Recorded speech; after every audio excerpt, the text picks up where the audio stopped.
trip on the same ship.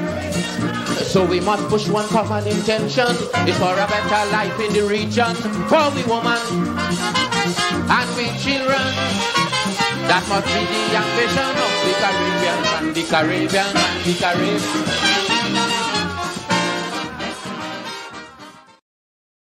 And welcome to this week's edition of the Open Word with Professor Clive Thomas. We are just coming off of the CARICOM Day, 50 years of CARICOM. And of course, we celebrated the holiday here in Guyana and across the CARICOM region. We ended our last podcast with some reflections from Professor Thomas on 50 years of CARICOM. And we're going to start there today and then wind our way into some of the issues we confront here in Guyana. We are moving off of the specificity of oil and moving into the larger economy. Today we want to tackle that I word, inflation. You know, the thing is that sometimes these terms become popular, and the more popular they become, you realize that there is more that we need to explain and to bring it into the popular consciousness. You know, and when I was growing up and you heard inflation, you run far and fast, because that was supposed to be a very technical term that only economists had a sense of. And today it's a widespread term. People use it all the time. But because people use it all the time, we are bound, if you will, in the course of public education to expand on it and explain it and try to put it in its context. Very important. Context is very important. So we're going to go there today with Professor Clive Thomas. We'll talk about inflation. And once you begin to talk about inflation, you have to talk about prices. You have to talk about the market and all of those things that we have become accustomed to hearing about in popular discourse today. As we say here on the Open Word, what we do is that we bring another perspective to that discourse that's happening out there. So I would like to welcome all of you to the Open Word. Last week, we did it in prime time, and we come in prime time again. That is on Friday, and then we rebroadcast on Sunday. So we're getting a double dip, if you will, partly because we think that information is important. So let's bring in Professor Clive Thomas right away. Professor Thomas, how are you? Fine, thanks, David.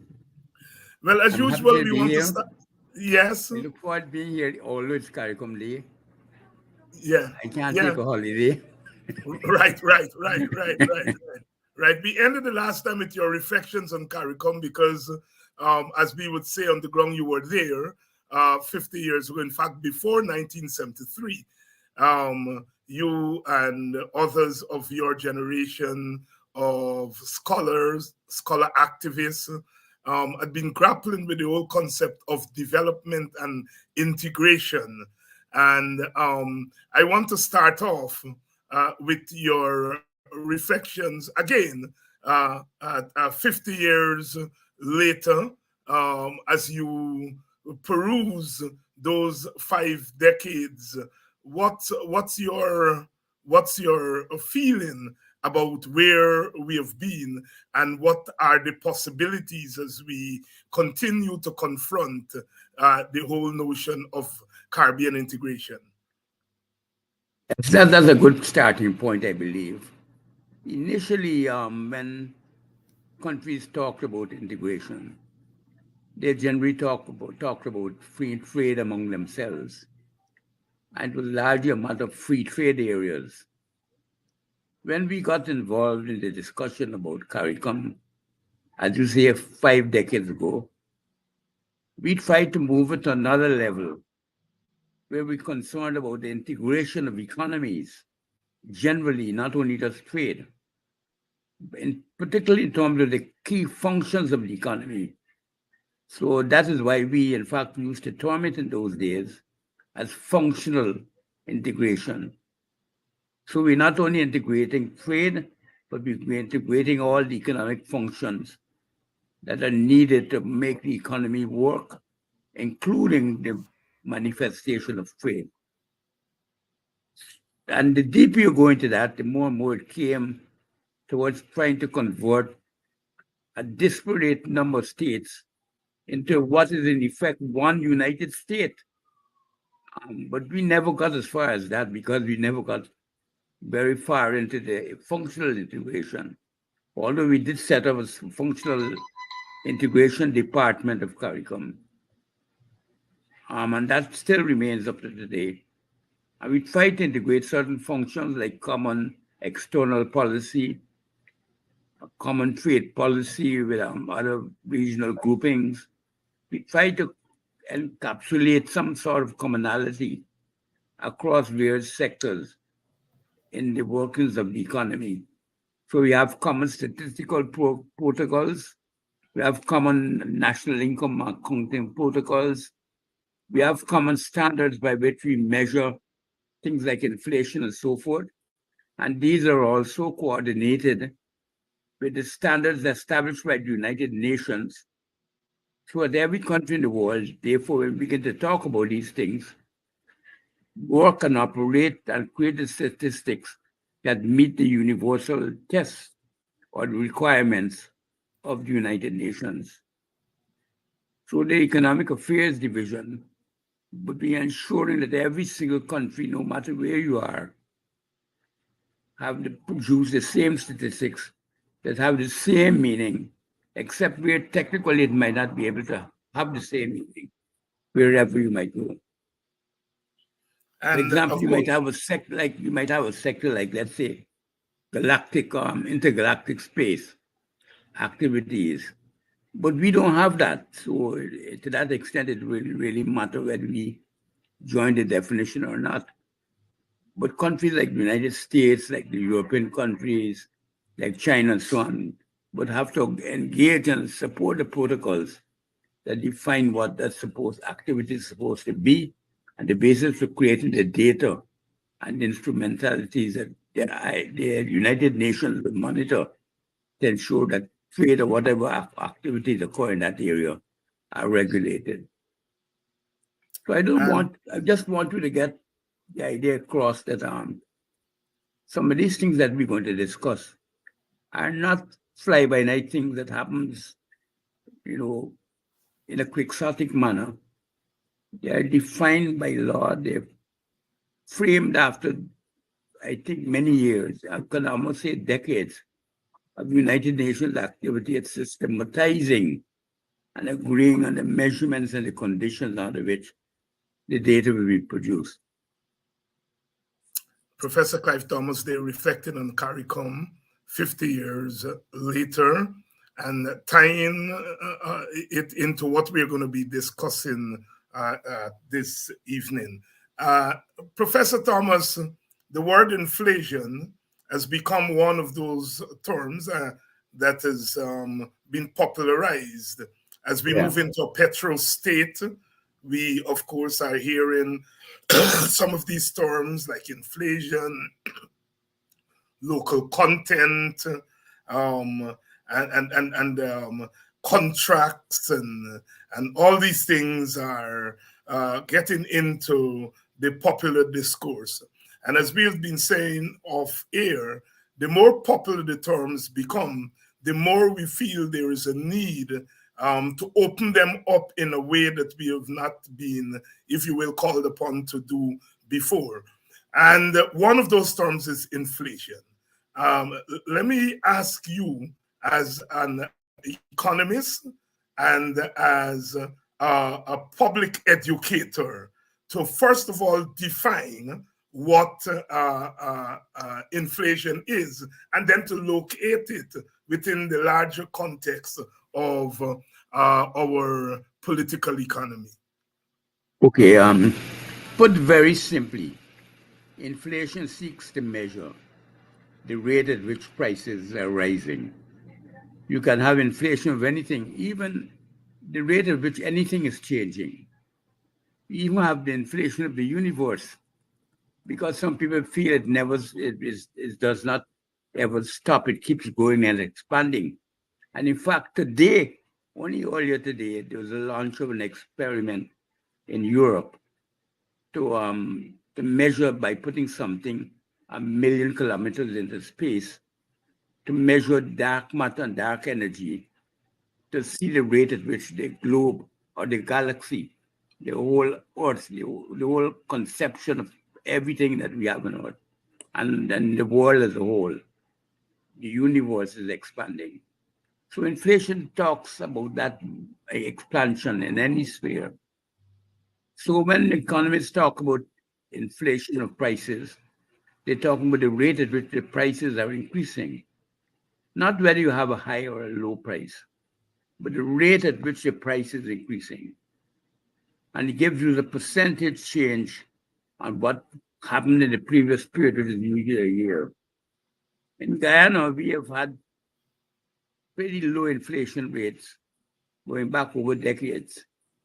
I think our rate of annual inflation has been up to 2021, ranged between, let's say, 1.5% and up to a limit of 3%. But after COVID and the breakdown in the production systems of the globe, there was a consistent rise and pressure on prices. And in 2021, prices rose by 5.7% in Guyana for the first time, I would say, in 2 decades. That's what the statisticians measured and got. And then in 2022, they rose by 7.2%. But the global rate at which prices were rising for the world as a whole was between 8 and 9%, closer to 9% than 8%. I think approximately 8.8%, if I remember well. So that was the rate that was estimated by the World Bank and the IMF and all the other bodies. In that context, inflation became a global problem, affecting not only Guyana, where the price, we have to pay for prices, the things that we import, we have to pay those prices, but every other country in the world. So the inflation began to take on a new meaning in Guyana, because the rise in prices were so global that we could not avoid it, which means we have to look therefore at how Guyana is integrated to the rest of the world. We also sell goods to the rest of the world, we just don't buy. So when the prices are inflating that way, our producers are also benefiting. And nowhere can it be seen more than in oil. When we started to produce oil on a really significant scale in 2021, the price averaged around $50 per barrel. And that's what we earned on average just under that for the whole year. But in 2022, we earned nearly $100 per barrel of oil. So the inflation rate doubled. And that is why we ended up being one of the lucky countries in the world. In fact, we became the luckiest country in the world because we had the highest rate of growth of the GDP in the world, per capita GDP.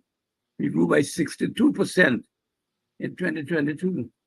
And it's recorded in our national budget that the minister made that observation. And of course, we applauded ourselves of having achieved what any country would consider a milestone of being the fastest growing economy in the world. But when you start to talk about that, you have to begin to realize a simple mathematical factor, which is the power of compounding. In economics, we have a simple way of trying to estimate in general conversations how important the rate of growth is. And that is that we use the formula in which we divide whatever rate we have into 72. And that would tell you how many years it would take for your economy to double in size. So if we're growing at 12% per annum, it would take us 6 years. If we're going at 2% per annum, if it take us 6 years, 2 into 72 is 36. 12 into 72 is 6, is 6. If we're going at 62%, it means that every 1.2 months, we can double the size of Guyana in economic terms. That is what has been happening. And the power component is that once you double that size, the size that you double in the next time is the double size that we had for the previous time. So we're talking about the sizes and rates of growth that are so explosive that you cannot imagine. That is why I keep trying to let people realize the cost on which we sit, because the growth rate is so explosive that if it continues, and it's not likely to continue at a very high rate, but even if it comes down to 20, 30, 15, 10%, whatever it is, over the next 2 decades, going up to the end of the 2030s, Guyana will probably be the fastest growing economy in the world. And if the overall rate over that period ends up at something like 12%, it means in 6 years to double. And by the time we get to 2030s, we double again after 6 years. 2023 and 2029, and then we get to the 30s, double again. So we're thinking of an economy 2 by 2 times the size of what we have now. That's 4 times we begin to talk about an economy of a scale and size that we have never been exposed to. And we want in the Caribbean region.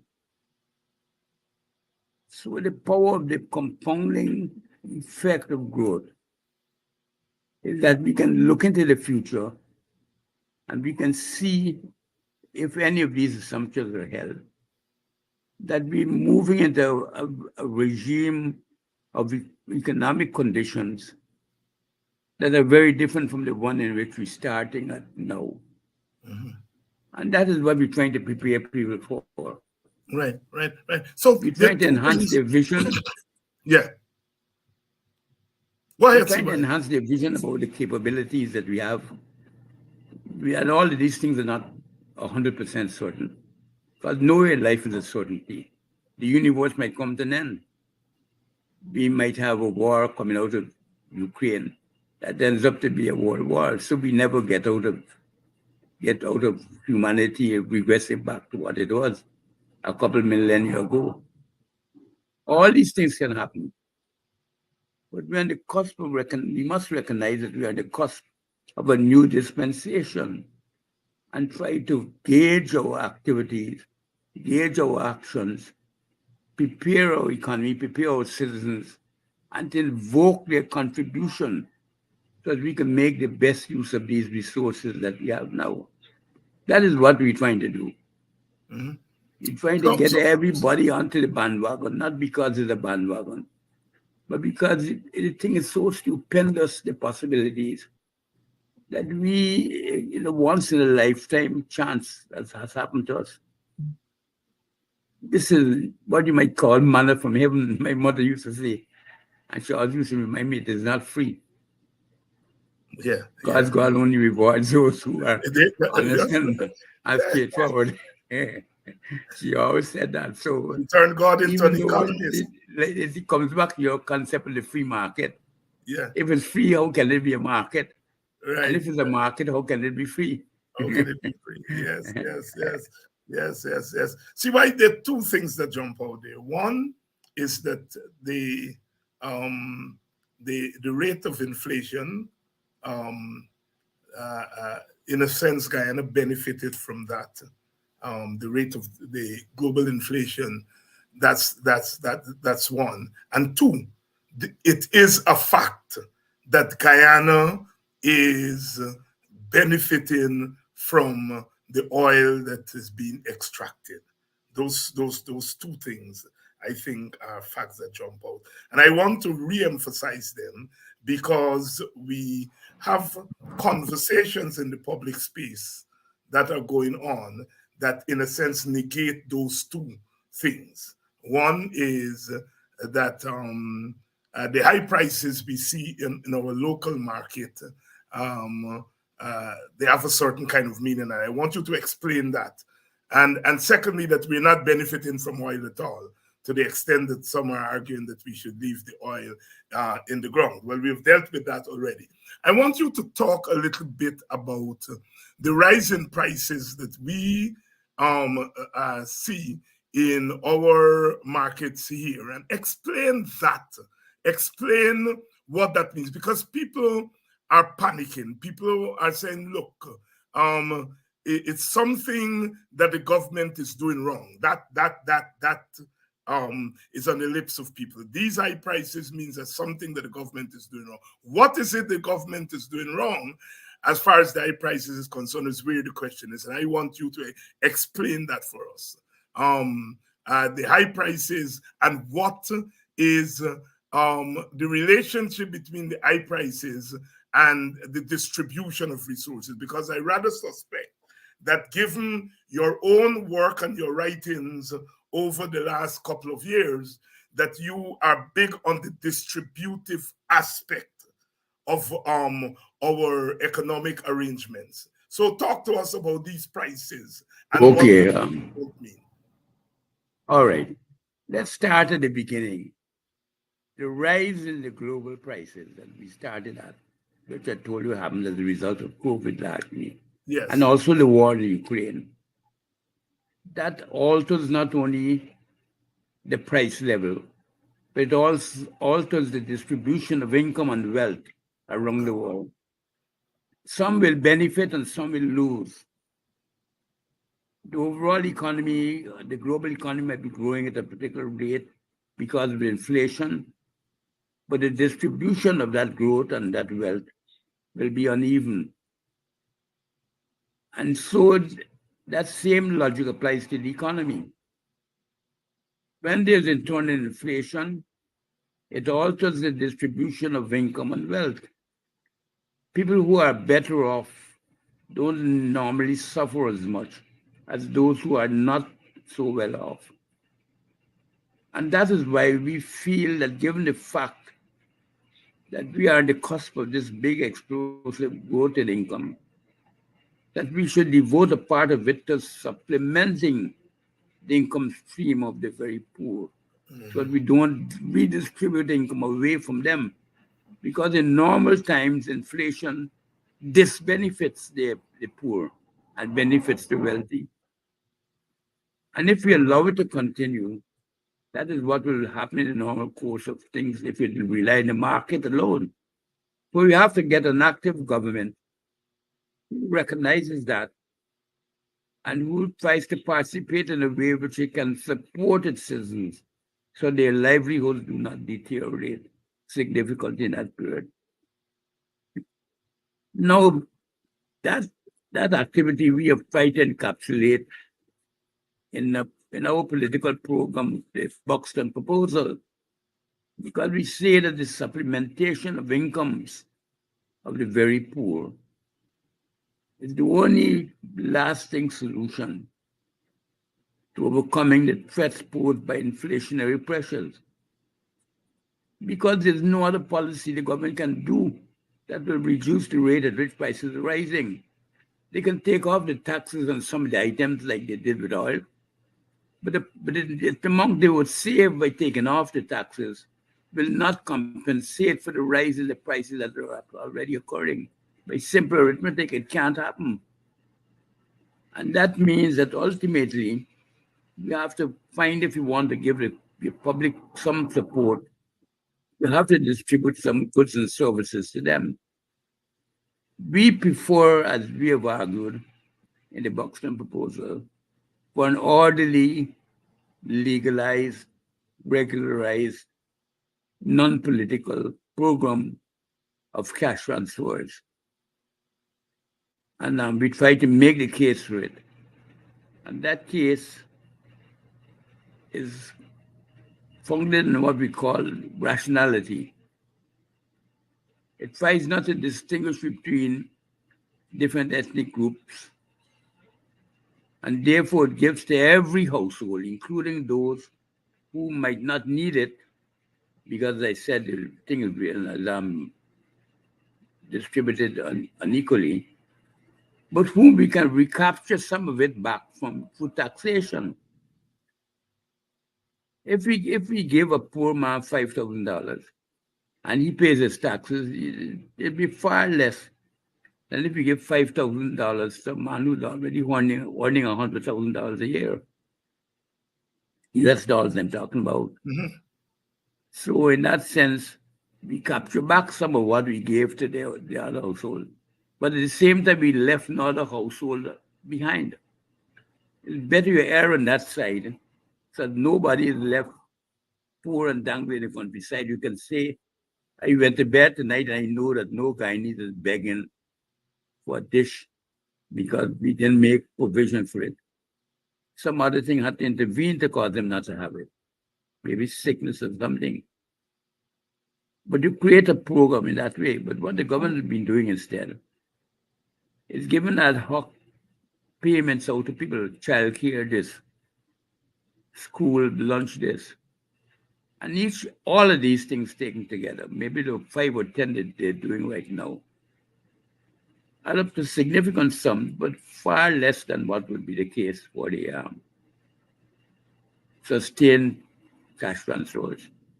Sustained cash. But which, because of the nature in which they are given, makes the constituents dependent on them and dependent on the government. It creates dependency. It creates a feeling that, look, we come along and we can give you $25,000 once every few months. It's not a legally structured, ordered program of relief. So we're not targeting any real thing other than to give out some money here and there. And the government seems happy to do that. And I find that the most humiliating thing we can be doing. As I've said in this program before, going into a village and giving somebody a handle to 25,000 or 10,000, whatever it is, and watch them fawn and crawl, and pay penance to you for the what you're giving them. I think that's dehumanizing. We don't want to have an oil bonanza provided by manna from heaven being used in that insulting way. Yeah. It's anti-citizen and it's anti-humanity. And that is why I think we have a strong case for regularized cash transfers as the means to meet that. So they're subject to law, subject to audit, they don't become a political tool. They're blind in terms of the racial patterns of distribution. Racial patterns of distribution. See, why I want to go back to something you said a few minutes ago. And you said there's nothing the government can do about the rising prices. I guess what you're saying, that the rising prices have to do with the market, right? Yeah. Right. And you see, a small economy like ours, the government can't resist global forces, no matter what they tell you. Mm-hmm. And if global inflation is rising at 8%, we can find it or 9%, between 8 and 9, I said, we can find it very hard to contain inflation from coming into Guyana. So we have to have, therefore, a policy of defense, largely. And in terms of offense, I think the offense lies in trying to create a structured window in our social relief programs to ensure that people are protected from what will happen. The Americans don't have to do that to the same extent, or the Swiss or whoever it is in Europe or wherever it is, because their levels of income are high enough to give enough protection, but you still find the workers and the working class are fighting to get more pay and better benefits at this time. But of course, we can't use all of the oil money for low-income relief, because that will become counterproductive too. We have to invest. We have to create new opportunities. We have to create infrastructure. We have to provide health, and we have to provide education. We have to provide all the services that people come to expect. And that is why we also cap the amount of income that we would devote to these activities and put them in a regulated, orderly state-run system, constitutionally defined, so nobody can use them as their personal purse, their personal ATM. See why I want you to explain two things. The first thing I want you to explain is something we were talking about before we come on air. If you're selling your house, let's say for $10 million, you put it out on the market for $10 million, and your house doesn't sell. Does it affect the market? Or No, how does it affect the market that you put your house for $10 million on the market? because the simple fact is that if the price is too high, it will destroy demand. Demand is effective demand. Demand people are that people are willing to shell out money to pay for something. And if people feel your price is too high, they don't pay for it. What has happened? You've destroyed the demand for your house. They don't buy your house. They're not a sale. And therefore, it's not a market activity. And therefore, there's nothing in inflation measure.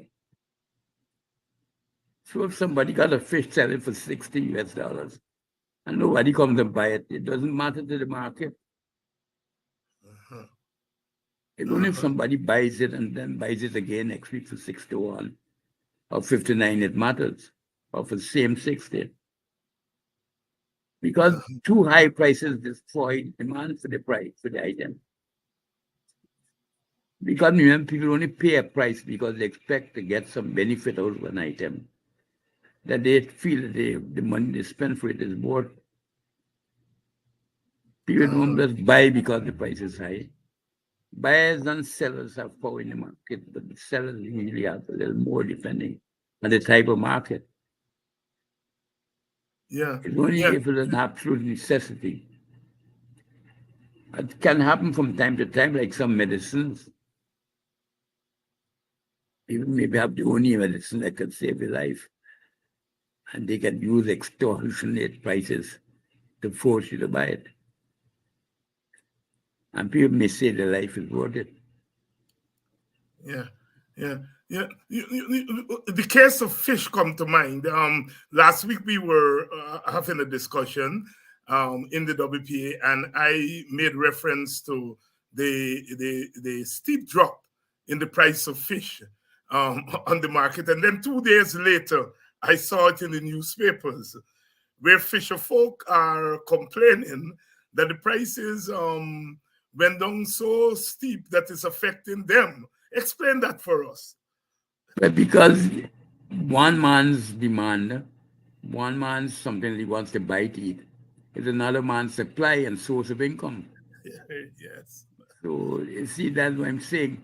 And if the prices that are rising mainly are prices of oil and food stuff, and we are mainly producers of oil and food stuff, then the global distribution that follows inflation favors us. And at this point in time, we are in something what we might call a sweet spot, because the commodity composition of the increase in commodity prices favors oil and favors crops, Yes. particularly Yes. exotic crops. Yes.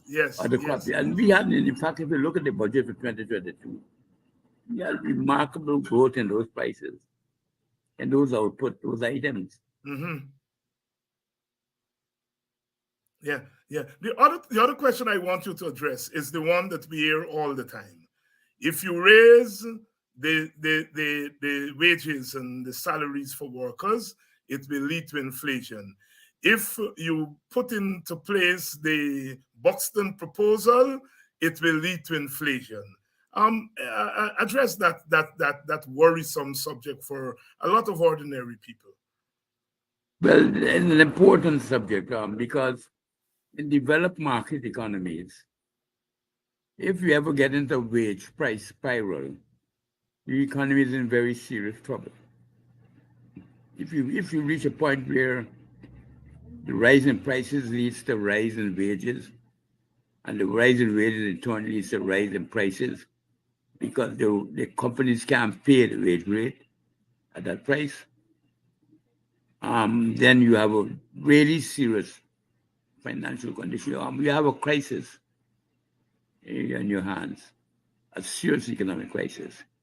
And a lot of the activity that is taking place now in countries with developed markets is to avoid the development of a wage price spiral. Mm-hmm. And when governments increase the interest rates, it is to make it so costly to get credit that companies can't afford to buy the labor. And what they do is then create unemployment. But that is why the workers never really gain in the capitalist system. May gain over the long run. But once you force that to a crisis, the economy collapses. Not everybody loses except the very rich. Everybody except the very rich loses.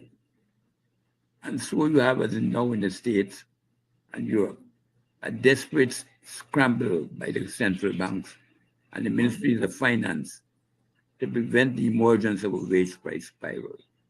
Mm-hmm. But that's a deadly combination. But it's not so threatening in a place like Ghana. Good, that's where I was going. Yeah. Yeah, Our, talk. our, labor, our public sector labor force is thinking about 50,000 people. And that's the eminence of that is not there. Mm-hmm. Mm-hmm. Uh-huh. Uh-huh. So we are not as threatened as, let's say, the big countries are because of this small size of our public service. Yeah, and because of the small size of all, also big firms. Uh-huh. Big Yeah, firms but small firms. there you Big in name but small in size. in size. Yes, yes, yes, yes, yes, yeah. So, address the issue of the Buxton proposal. We're going to deal with that on especially in a program. But for now, one of the criticisms was that if the government were to give these orderly, as you call them, orderly structured cash transfers, that it would lead to inflation. How do you respond to that? Well, that's a largely offensive measure. Uh-huh. Because people are assuming that people who receive money to take them out of poverty would stop working. There you go. And because of that, the people to get more labor will have to pay more. Pay more. So it's more a value judgment than Value something yeah. that is And based on I don't believe economics. I don't believe poor people are stupid. Right. So it's really not an economic argument. It's really An argument in human nature, yeah. Yes. Some people feel that poor people are going to drink and then they're going to spend all day at the rum shop, they're going to go and work. Yeah. All those things come into the argument. Right. So you have to make a judgment about people. Excuse me. You have to make a judgment about people. Yeah. And I think that our poorer classes are more constructive in terms of their wanting to get out of poverty. I think they spend more time repairing the house if they get an extra bit of income, sending the children to lessons, taking medicine where they couldn't afford it, and using bush. Things like that would happen, which would big stimulus to the economy. Mm-hmm.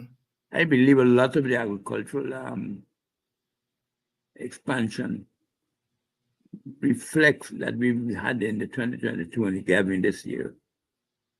It's based on the opportunities created by the higher prices. Yeah. Because it's remarkable that the other crops have done so well. Rice have done, so. Sugar has not done well, they've done badly. Mm-hmm. But the other crops, They're doing pretty well. They're doing pretty well.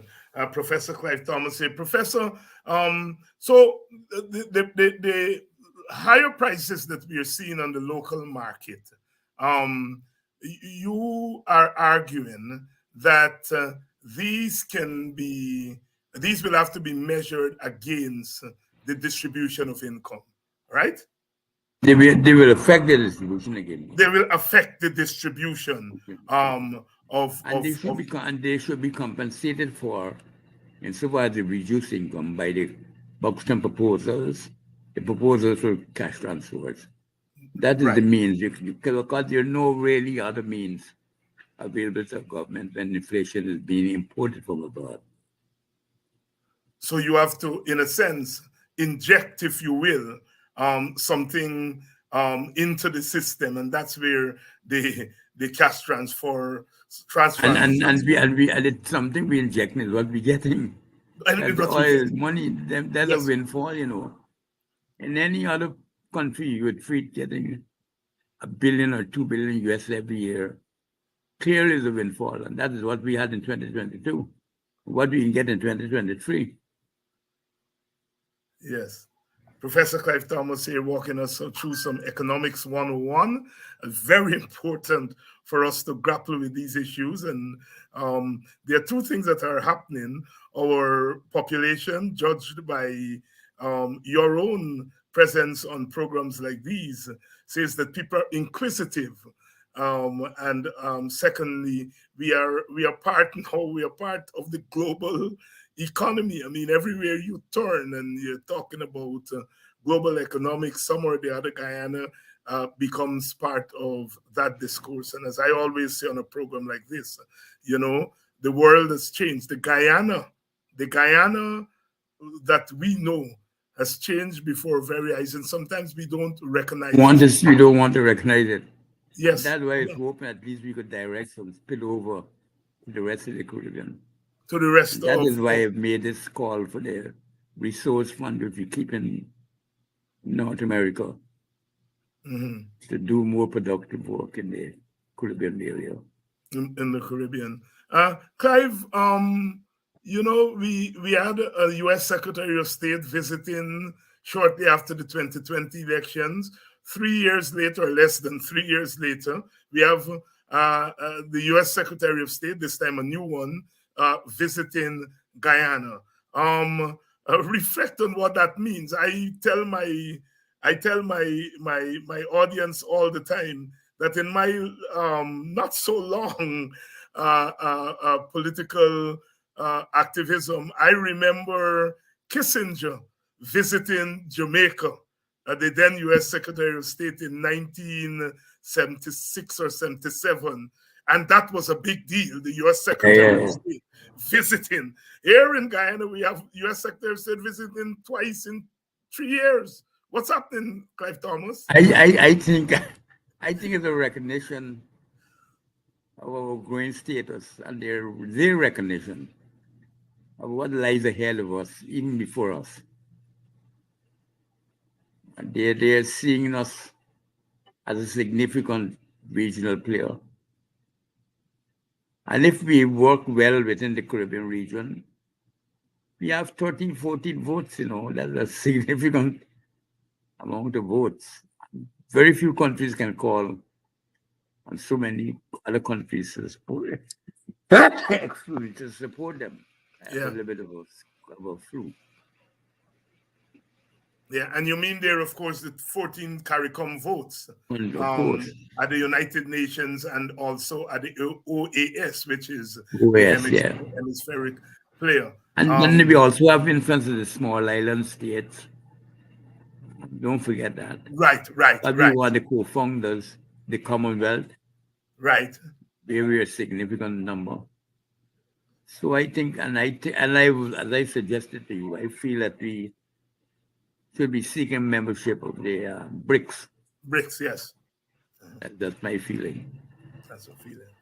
Well, Professor Clive Thomas again, coming to us on the Open Word podcast. And we want to thank you all for staying with us and to remain engaged as you are in the discussion sections. And we hope that we were able to stimulate some more discussions, but also to clarify some of these terms that my generation thought was out of reach of the ordinary people. But today, here we are in Guyana, discussing inflation and the global economy and the market and so on in a public podcast, not in a classroom, in a public podcast. And I think we have moved really far. And it means, therefore, that as Professor Clive Thomas has said, the issue here is not that we're not getting money coming into our country. That is not the issue. The issue is the distribution. The distribution. So for us, therefore, where the government is found wanting is not just necessarily in terms of the high prices, but it is what you are doing to cushion the high prices as far as poor people are concerned, the distributive aspect. And that's what we want to get into the consciousness of our people, that if we are struggling, if we are fighting, then we have to know where the fight is. And the fight is at the level of the distribution of the resources. Professor Clive Thomas, your closing thoughts. Well, you summed it up very well for me. You don't leave much else to be done. Yeah. I would hope that people will go away with that as their last reflection on this discussion, because you summed it up well. Thank you very much, Professor Clive Thomas. And until next week, thank you again. And for you, our faithful viewers, another day, another part of our work. As we say on this program all the time, we are building a movement, and a movement has to have the kind of consciousness. And that's what we are about. They will say whatever they want to say about what we do on these programs. We know what we're about. That as far as the oil wealth is concerned, as far as Guyana and development is concerned, we are about transforming the society. And if you want to transform any society, you have to transform its people. And especially those are the lower rungs of the society. And perhaps for us in Guyana and the Caribbean, the best testimony of that transformation is when we can alleviate poverty. Poverty. If we can beat poverty in the short run, then we can begin to move from development to transformation. Development to transformation, the alleviation of poverty. And that's where we want to anchor our discourse and then use that as a jumping off spot to talk about the large economy. And we're lucky to have someone of the experience and the expertise of Professor Clive Thomas to walk us through. And as I say all the time, love is the watchword. We love you. And as the Black Stallion says in our theme song, we must provide for our women and our children. That must be the ambition of the Caribbean man, and by extension, the Caribbean woman. One race from the same place that make the same trip on the same ship. So we must push one common intention. It's for a better life in the region, for we women and we children. That must be the